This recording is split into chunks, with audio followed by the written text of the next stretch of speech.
Hi, I'm Delana, your UDL resource teacher, and today's Quick Bite for Read and Write is on Simplify. So again, we're on a Google web page, and I'm just going to go to a website that I like to use called Dogo News. This is a cool kids web page site that has lots of current events. So it's just something I like to look at when I'm looking at articles and things of that sort. I'm going to go ahead and click on this one about the spider megacity. In this article, you could see the website's pretty darn distracting. So on here, we have a blinking advertisement on this side of the screen.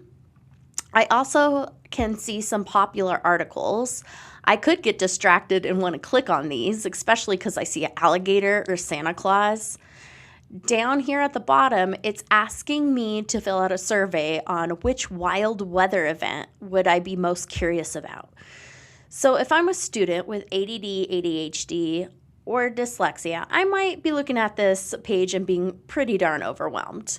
You could also tell that the article is shoved to one side of the screen. Some words are big and blue and bolded, and some are not. I also have some words in italics over here. This could be a lot for my brain to process, and it's just a lot of visual clutter to begin with. So what I want to do is turn on my Read and Write. Again, I'm going to go to the top right-hand corner where my Read and Write extension lives. I click down and wait about 3 seconds for my toolbar to appear. Here it is.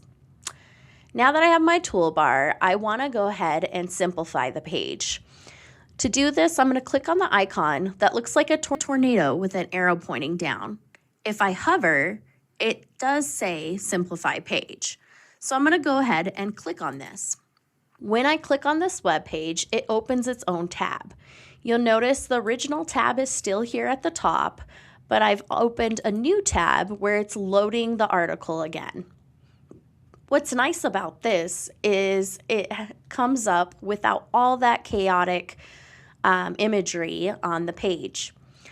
I could take this URL if I want to, and I could throw it into Google Classroom for my students so they never have to see that cluttered website to begin with, if I choose to do so. I could also come in here and do some customizations. That's what I want to show you today. At the top is the Read and Write toolbar. Right below that is the Simplify toolbar. Okay, so I'm going to show you some of the features on here. Before I do that, I want to point out a feature with Simplify that automatically happened.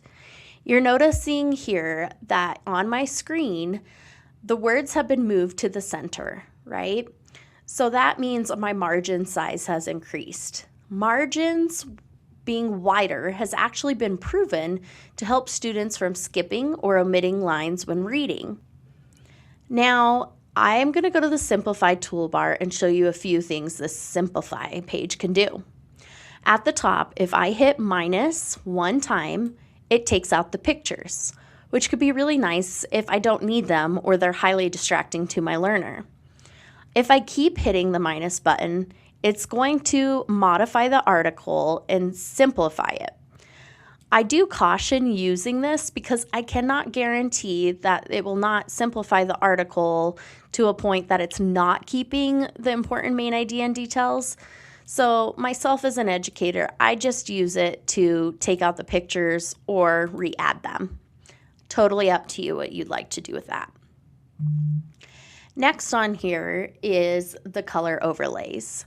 So on here, a lot of these color overlays are used to reduce visual stress like Erlin syndrome, or for people with dyslexia or other reading difficulties that might make things harder if it's just black on white.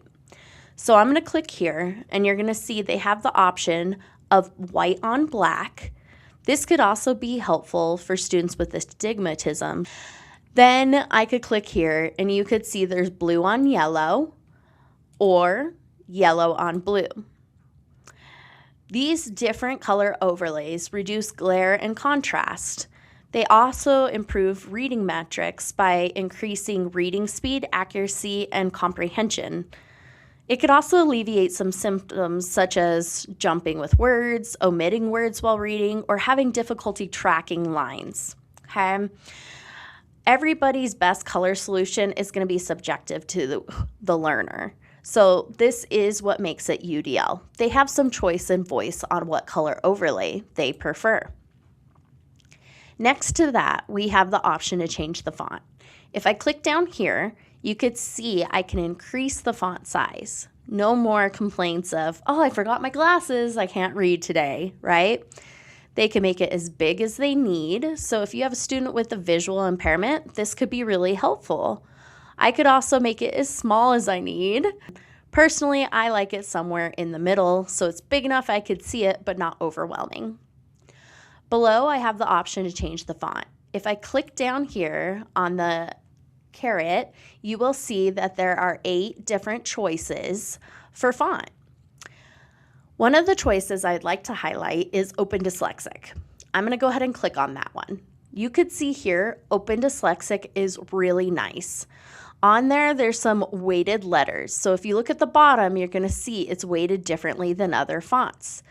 This is what helps the dyslexic brain identify the letters more simply.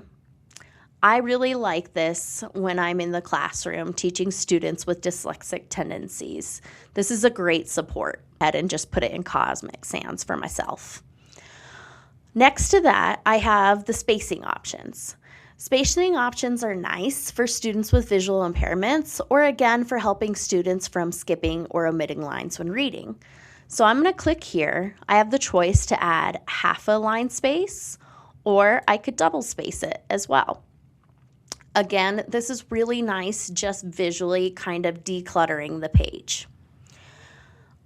We also have an AI beta feature. This I caution with because, again, I can't guarantee it's not going to take out the important details and main idea of the article itself, but it's an option if you'd like to play with that there. If you want to create something for your students so that they could take this beyond the web page, you could actually come in here and customize it to whatever they may need. So maybe you know that they are going to need a little bit bigger of a font and they need Open Dyslexic. Where your school account is at, you could hit the 3 dots and you could go down to print. I like this because now I've got to customize the page just as the student needs and I could print it out. And then from here, I could just hit print and I could use it in my classroom. I really love the simplified toolbar to declutter and organize the space in a way that works for me. It's truly UDL.